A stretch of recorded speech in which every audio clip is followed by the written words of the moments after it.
What's going on, everybody? Welcome back. This is Guys at Magic, and I'm going to be your host, Dave, today. Joining me, we also have Steven here. Steven, go ahead and introduce yourself. Hey, what's going on, guys? I am Steven. I am part of the amazing Guys at Magic crew, and I'm super excited to talk to you about my Precon upgrade. In this video, we're going to be talking about Cavalry Charge. Steven was gifted $300 to make this deck as powerful as he possibly could. So I'm super excited to dive in with this. I got the opportunity to play test with him and then also goof around with the $100 build, and that was terrifying. So I can only imagine how powerful this list is going to be with $300 thrown at it. I mean, yeah, you pretty much said it yourself, man. I mean, the deck is really strong just with the $100 I added. So basically, with the additional money that I got, I kind of just went in and just kind of fine-tuned certain things that I really wanted to add to the deck. So before we get into the upgrade, David, let's go ahead and talk about the commander just one last time to give everybody a recap. It is Sidar, Jabari of Zhalfir. It is one generic, a white, a blue, and a black for a legendary creature, Human Knight. He's a 4/3, and he also has Eminence. And whenever you attack with one or more knights, if he is in the command zone, you draw a card, then you discard a card. He also has Flying and First Strike, and then whenever he deals combat damage to a player, return target knight creature card from your graveyard to the battlefield. All right, well, let's go ahead and dive in and let's talk about some of those cards you added. All right, David, before we get into the adds to the 300, here is everything we are keeping from the $100 list. So, our amazing subscribers at home do comment on most of our videos, and they had a couple things to say about the upgrade. And a lot of the cards that they were talking about, I really wanted to add in the $100 upgrade. I think the way that I built the $100 upgrade was good, but now that we have the $300, we've got some extra cash to play around with. I definitely wanted to do some of those cards that they were mentioning. So first thing I want to talk about is a battle. Never threw a battle in a deck, obviously, because they just came out. But Invasion of New Phyrexia. So it is X, a white, and a blue. And as it enters the battlefield, we are going to be creating X 2/2 white and blue knight creature tokens with Vigilance. I love this card because it is basically 2, and then you can put as much as you want into the X cost. So if you have a ton of mana, you can create so many white and blue knight creature tokens with Vigilance, it's not even funny. But after this is defeated with these 6 battle counters that are on it, it transforms into Teferi, a Kosa of Zhalfir. This is a legendary planeswalker with 4 loyalty. It has a +1 that says draw 2 cards and then discard 2 cards unless you discard a creature card. It also has a -2 that says you get an emblem with knights you control, get +1/+0, and have ward 1. And also a -3, tap X creatures you control when you do shuffle target non-land permanent and opponent controls with mana value X or less into its owner's library. Not gonna lie, don't even care about the -3. The +1's really cool. The second this flips, I am hitting that -2 harder than before. Everything about this card synergizes so well with this list. I 100% see why you threw this in. Being able to make those night tokens, being able to potentially flip this thing, and then also with the way that your commander works with him having the flying at first strike, he's really good whenever it comes to combat. So I can definitely see you getting rid of all of the defense counters on this very quickly. I don't think it'll be difficult at all. So great inclusion there. I love to see the battle. Still don't know how I feel about them, but I can really see how that synergizes in this list. What other kind of goodies do you have in here? Any creatures? So I did add one creature. The creatures I added before were really good. The creatures that come in the deck are fantastic. The one creature that I did want to add was Metallic Mimic. It is 2 mana for a artifact creature shapeshifter. This is a 2/1. As it enters the battlefield, choose a creature type. Metallic Mimic is the chosen type in addition to its other types. And then also it has each other creature you control of the chosen type enters the battlefield with an additional +1/+1 counter. Spoiler alert, we have nothing but knights in this deck. So this is going to synergize so well, it's not even funny. Yeah, pump the team. Great little cheap include, so it hits the board early. I love this card. All right, so any other creatures, or are we moving on with maybe some instants and sorceries? I didn't actually add any sorceries. I did add 2 instant spells, so let's go ahead and throw them up on the screen. First one we'll talk about is And They Shall Know No Fear. This is 1 generic and 1 white. For an instant, choose a creature type. Creatures you control of the chosen type get +1/+0 and gain indestructible until end of turn. This was a interesting one for me to add, just specifically because board wipes run rampant. I feel like in most Commander games, So the fact that we can have this on the field for such a cheap, like, saving spell is kind of nuts. Yeah, not only that, not only will it save your stuff, but I mean, if you need to, you can always use this to push in for some extra damage. So pretty flexible card, and only at 2 mana, and with a badass name. I like this. Yeah, the Warhammer Precons really brought it strong, so I was really glad to add this on. And then the last instant spell I added is Entomb. This is 1 black for an instant. It says, search your library for a card, put that card into your graveyard, then shuffle. I really do love this card because with Sidar, Jabari of Zhalfir, he does have flying and first strike. So probably one of the best things about him as a commander is he's able to get in for that first strike damage, and his ability triggers immediately. So you are able to grab anything in your graveyard and then put it on the battlefield. And then any creatures you have that are about to finish combat, then finish that combat with that card on the field. So with Entomb, we're able to go search for anything that could give us a double strike effect, lifelink. I mean, pretty much anything that this deck offers, you're able to kind of throw on the field, which is really amazing. Yeah, really taking advantage of the recursion ability your commander builds in there. That is wonderful. And I love that this being at instant speed that provides you with so much flexibility, gives you exactly what you need, whatever kind of an effect. All right, so some really powerful and flexible instants there. What else do you got in this list? So I added some really fun artifacts. So the first one we'll talk about is Urza's Incubator. Obviously, we are playing a Night Tribal themed deck, so I think Urza's Incubator was a very easy addition. So Urza's Incubator, 3 generic mana. As it enters the battlefield, choose a creature type. Shocker, we're choosing Knights. Creature spells of the chosen type cost 2 generic mana less to cast. Insane card for this deck. It'll make pretty much everything we want cheaper. Yeah, 100%. I mean, any kind of tribal deck that you're going to be playing around with, Urza's Incubator is a slam dunk of a card. And then the last artifact I added was Bite and Nefasa. This is a really fun one. Obviously, there's tons of card draw in this deck already, but the main reason why I really like this card is if you have an opponent that is not swinging with something because they are wanting to protect it, you can pay a generic and a blue, and you can tap Bite and Nefasa, and creatures your opponents control attack this turn if able. So if you want to kill something on their field, make them attack with it. Really fun one. Also, whenever a creature you control deals combat damage to a player, you may draw a card. This card is nuts. The reason that it's $1 or so is kind of nuts. I don't really get it. It's so cheap for such a great card. Yeah, wonderful include there. I think that this one was actually just reprinted, so maybe that's what's keeping the price down for now. But I do love the inclusion here. I mean, this deck, like you said, already really powerful with card draw. Adding more is definitely not going to be a bad thing. And then also that second ability there too. I mean, like force your opponent to swing out, and then that way the following turn you can swing in and don't have to worry about any of their blockers. Yeah, exactly. And then with so much pump that we have in this deck already, and we're creating a bunch of tokens with vigilance, I mean, we could really hurt somebody. We'll go ahead and move on to some other permanents that I added. We'll talk about the enchantments. I added Kindred Discovery. This is 3 generic, 2 blue. As it enters the battlefield, choose a creature type. Hey, we're not choosing dinosaurs, David.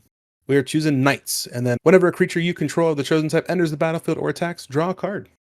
So we're getting a card when it ETBs, and we're getting a card when it attacks. Yeah, this is another really, really powerful effect here. I don't know. So far, this deck looks absolutely insane with card draw. Yep, I really want to just try and get as many cards in my hand as possible. I want to play all these cards, and I just want to end the game as quickly as possible. I also added my favorite card draw spell in Magic the Gathering, Rhystic Study. Rhystic Study is 2 generic and a blue. Whenever an opponent casts a spell, you may draw a card unless that player pays 1 generic mana. Probably, like I said, my favorite card in Magic. It is my favorite question to continuously ask throughout the game. Do you pay the 1? I mean, I don't know what to say. Rhystic Study is the best card draw engine in the game. Yep. But funny enough, I like drawing cards, but I like it when my opponents draw cards too. The reason why is because I added Smothering Tithe. This is 3 generic and a white. Whenever an opponent draws a card, that player may pay 2 generic mana. If that player doesn't, you create a treasure token. So now I'm going to be asking you, do you pay the 1? And do you pay the 2? I don't actually think that you like it whenever we draw cards. I think you just like having a ton of mana. Yeah, the fact that Smothering Tithe was a pretty easy add for me just because of like the battle we had, Invasion of New Phyrexia. You can pump so much mana into this card and just get so many of those token creatures. To be honest with you, the way I built the deck, it's not too expensive mana cost wise. The creatures are kind of small. Uh, but the reason why I do like Smothering Tithe in this deck is since we have so much card draw, we're able to basically pump out every creature or every spell we draw. I didn't want a time, if we didn't have like a Reliquary Tower or anything like that, to have to discard a bunch of cards. Although discarding in this deck isn't a bad thing. Pretty solid includes that we have so far. What other kind of cards did we swap in or out here? Fix up the mana base at all? I did fix the mana base a little bit. I did have some money to play around with, so I went ahead and added some of my favorite lands. We'll go ahead and talk about the fetches I added. I went ahead and added Marsh Flats and Flooded Strand. Both of them are pay one. Flooded Strand, you are searching for a white or a blue source, and then Marsh Flats is also pay one. You are searching for a white or a black source. And with those fetch lands, I went ahead and also added in Godless Shrine, Hallowed Fountain, and Watery Grave. Three of my favorite shock lands. Basically, whenever we crack these fetches, we can go ahead and search for either of these, really. So Godless Shrine, you can pay 2, it'll enter untapped, and then it comes in for a white or black source. Hallowed Fountain is the same thing, except it's a white or blue source, and then Watery Grave is a blue or a black source. Yeah, I mean, pretty solid. Can't complain whenever it comes to playing around with shocks. They are very good at what they do. All right, so some wonderful includes here. Obviously, we needed to make room somehow. So what kind of cards got the cut? All right, David, before we get into the removals to the 300, here is everything we were removing from the $100 list. So let's go ahead and talk about the cuts I made that I originally added from the $100 list. So we'll throw all 3 cards up on the screen right now. For the creature, I did remove the Council of 4. It was a fun card to throw in for the $100 upgrade, but it was not a knight. It does make some knights, but it is a little bit of a slower card at 5 mana, and then you do have to hope that somebody's playing 2 spells for that knight creature. The card draw was kind of fun, but at the same time, it just didn't really make too much sense for the $300 upgrade when we have so much card draw already added to it. I also got rid of Paladin class. It is 1 white mana. This was a fun card, but it is a little mana intensive. I've noticed with playtesting, it really didn't do too much for me, so I just went ahead and checked it. And then the last card I got rid of from the $100 upgrade was Orshoff's Basilica. This is bounce land. It enters tapped. A little slow, obviously, since we did add some really nice, shocks and fetches. I went ahead and just checked this out. But yeah, that rounds up the cards I removed from the 100. We can go ahead and get into the cards I removed from the 300. All right, let's go ahead and talk about it. What kind of cuts did you make? For the sorceries, I went ahead and got rid of Distant Melody. This is 3 colorless and a blue. Choose a creature type, draw a card for each permanent you control of that type. We have more than enough card draw, so this was a very easy cut for me. Also got rid of Painful Truce. This is 2 generic and a black. It also has Converge, where you can draw X cards and you lose X life, where X is the number of colors of mana spent to cast this spell. So essentially, since we're playing, black, blue, and white, we can pay 3 different colors, draw 3, lose 3. Same thing with Distant Melody. We have so much card draw in this deck, I didn't really care to keep this in. Yeah, I think you upgraded the draw package of this deck pretty significantly, so I see removing both of these. Also got rid of Read the Bones, 2 generic and a black. Scry 2, then draw 2 cards, you lose 2 life. I can continue to say the same thing over and over again, but there's really no point. And then also got rid of Promise of Loyalty. This is 4 generic and a white. Each player puts a vow counter on a creature they control and sacrifices the rest.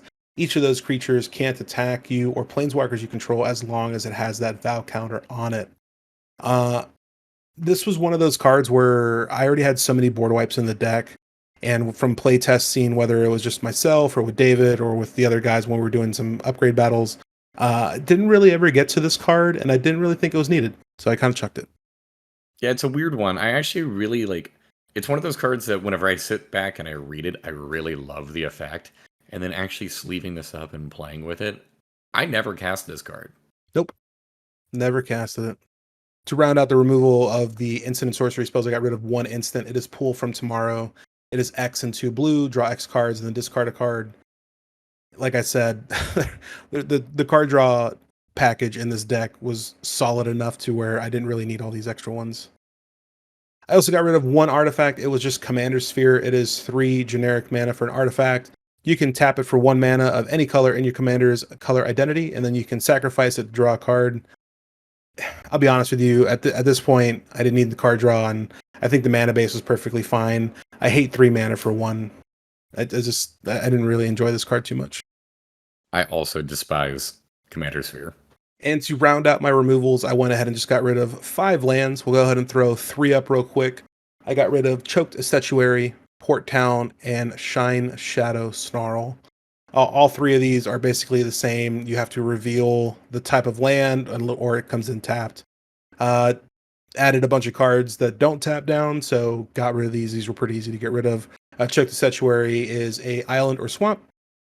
Port Town is a plains or an island, and Shine Shadow Snarl is a plains or a swamp. Yeah, I totally get that. I hate tap lands. Speaking of tap lands, I also got rid of Myriad Landscape. It enters the battlefield tapped. You can tap it for a colorless, or you can pay 2, tap it, sacrifice it, and then search your library for 2 basic land cards. Don't get me wrong. I think maybe hot take here. Myriad Landscape's one of my favorite cards in Magic, and I swear to God, I'll throw this in a CDH deck. I really don't care. But like I said, tap land. Try to get some more fast mana out, so we got rid of this one. And then the last card I got rid of was just one little island. That poor little island. Poor little island. All right, so pretty impressive list altogether. Out of curiosity, we said that you had $300 for the budget of this. How much of that did you spend? So funny enough, I actually came under budget for my $100. So I used that extra cash, if you don't mind. So actually with this one, I came out, I think it was about, at the time of recording this video, we were at 301, 302. Okay, so a little bit over, but not really a whole lot of a big push there. Generally speaking, I mean, this deck looks like it's a ton of fun, and I know that just from like play testing and having died very quickly to this deck. What are your general thoughts on this list? So I'm going to be honest with you, man. General thoughts. After reading a lot of the comments, I definitely understand where some of the people were coming from. But I guess whenever I build an upgrade video for these precons, I'm really building it off of how I like to play. And the way I like to play is I usually do a lot of combos. With this deck, I didn't really find a need to do that because I felt like we were just doing so much. Between the recursion from our commander, the recursion we have from other spells, the card draw we have, I think I felt so in control in every game that I played. If I didn't like what you guys had, or if I don't like what an opponent has, I just board wipe it or get rid of it. Because I didn't really care about my creatures dying because I had so much good recursion.